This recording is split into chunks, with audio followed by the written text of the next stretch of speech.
বাংলাদেশে বিভিন্ন রাজনৈতিক দলগুলো মানে তাদের কি নেতাকর্মীর এত অভাব পড়ছে যে যারা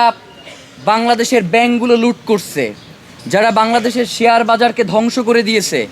এই ধরনের লোকগুলোকে কেন নির্বাচনে নমিনেশন দিয়ে ক্ষমতায় নিয়ে আসতে হবে, আমরা এই রাজনৈতিক দলগুলোর কাছে জানতে চাই। ভাইয়েরা, আমরা ইনকিলাব মঞ্চের পক্ষ থেকে অলরেডি একটা ডাটাবেস তৈরি করেছি যে কোন কোন দলের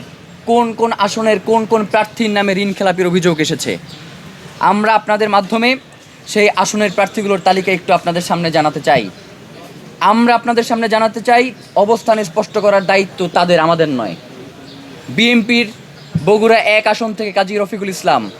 বগুড়া 5 থেকে গোলাম মোহাম্মদ সিরাজ, টাঙ্গাইল 4 থেকে মোহাম্মদ লুৎফুর রহমান, ময়মনসিংহ 5 থেকে মোহাম্মদ জাকির হোসেন,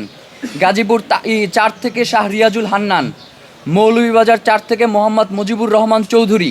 কুমিল্লা 7 থেকে রেদওয়ান আহমেদ, কুমিল্লা 9 থেকে মোহাম্মদ আবুল কালাম, চট্টগ্রাম 2 থেকে সারোয়ার আলমগীর, চট্টগ্রাম 4 থেকে মোহাম্মদ আসলাম চৌধুরী,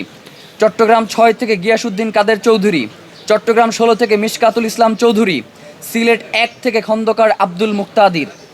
জামাতের ঢাকা 2 থেকে আব্দুল হক, স্বতন্ত্র যশোর 5 থেকে মোহাম্মদ কামরুজ্জামান, ময়মনসিংহ 11 থেকে মোহাম্মদ মোর্শেদ আলম, ব্রাহ্মণবাড়িয়া 5 থেকে কাজী নাজমুল হোসেন, নোয়াখালী 2 থেকে কাজী মোহাম্মদ মফিজুর রহমান, সিলেট 3 থেকে মোস্তাকিম রাজা চৌধুরী,